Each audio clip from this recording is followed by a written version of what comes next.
শহীদ জিয়ার আদর্শই ছিল এই বাংলাদেশকে এই ভারতীয় আধিপত্যবাদ এবং বিদেশি অন্যান্য আধিপত্যবাদের হাত থেকে মুক্ত করে একটি স্বাধীন সার্বভৌম এবং শক্তিশালী রাষ্ট্র হিসেবে গড়ে তুলতে, যেই রাষ্ট্রে দল, মত, ধর্ম, বর্ণ নির্বিশেষে সকল জনগণ সমান অধিকার ভোগ করবে। আমরা সেটাই নিশ্চিত করতে চাই। পিলখানায় হত্যাযজ্ঞ চালানো হয়েছে আমাদের সেনাবাহিনীর উপরে। এই হত্যাযজ্ঞ চালানো হয় বাংলাদেশকে দুর্বল করার জন্য।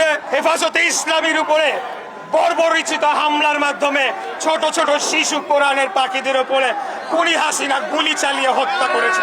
পলাতক স্বৈরাচার পালিয়ে গিয়েছে, কিন্তু বিদেশে বসে থেকে তারা এখন গুপ্ত সন্ত্রাসী কর্মকাণ্ডের মাধ্যমে বাংলাদেশকে অস্থিতিশীল করার চেষ্টা করছে।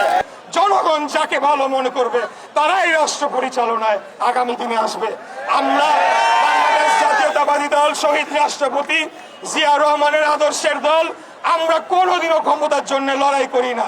যদি জনগণ আমাদেরকে সুযোগ দেয়, যদি জনগণ আমাদেরকে চাকরি দেয় দেশের জন্য কাজ করার জন্য, তাহলে আপনারা দেখেছেন যে ইতিমধ্যে সবাই জানে, এটা পুরো বিশ্বে ছড়িয়ে গিয়েছে, বিএনপির যে 31 দফা সেটি হাসিনা পালিয়ে যাওয়ারও বহু আগেই আমরা বাংলাদেশ জাতীয়তাবাদী দল বুঝতে পেরেছিল বাংলাদেশ রাষ্ট্র সংস্কার দরকার।